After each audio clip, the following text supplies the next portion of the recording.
Mariya Edgeworth రచించిన ఆల్మేరియా అనే చిన్న కథ విందాం. ఆల్మేరియా టర్నబుల్ యార్క్షైర్కు చెందిన ఒక సంపన్న పశువుల వ్యాపారి అయిన జాన్ హాడ్జ్కిన్సన్ అనే అతని పెంపుడు కూతురు.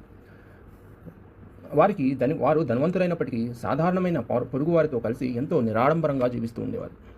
ఎల్మర్ కుటుంబ ప్రభావం ఎలా ఉండేదంటే, ఆల్మేరియా తన సమయాన్ని ఎల్మర్ కుటుంబంతో గడుపుతూ ఉండేది.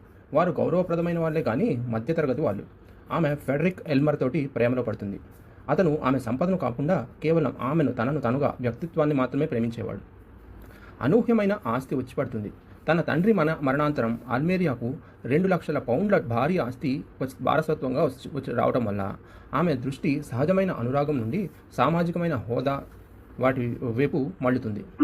ఒక ఆడంబరమైన స్నేహితురాలి ప్రభావంతో ఆల్మేరియాకు ఎల్మర్ కుటుంబం యొక్క నిశ్శబ్ద జీవితం విసుగ్గా అనిపిస్తుంది. ఆమె ఉన్నత వర్గాల్లోకి చేరాలనే కోరికతోటి మునిగిపోతుంది.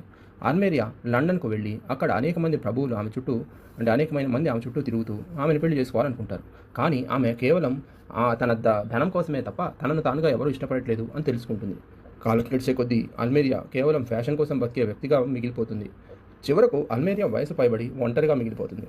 ఫెడరిక్ ఎల్మర్ ఒక యోగ్యురాలైన స్త్రీతోటి సాధారణమైన జీవితం సంతోషంగా జీవించటం చూస్తుంది. తాను కోల్పోయిన ఆనందం ఏంటో తలుచుకొని బాధపడుతుంది. తన సంపద కేవలం తను పొగిడేవారిని మాత్రమే దగ్గరికి చేర్చిందని, నిజమైన మానవత్వ సంబంధాలు తన నుంచి విడదీసిందని ఆమె గ్రహిస్తుంది.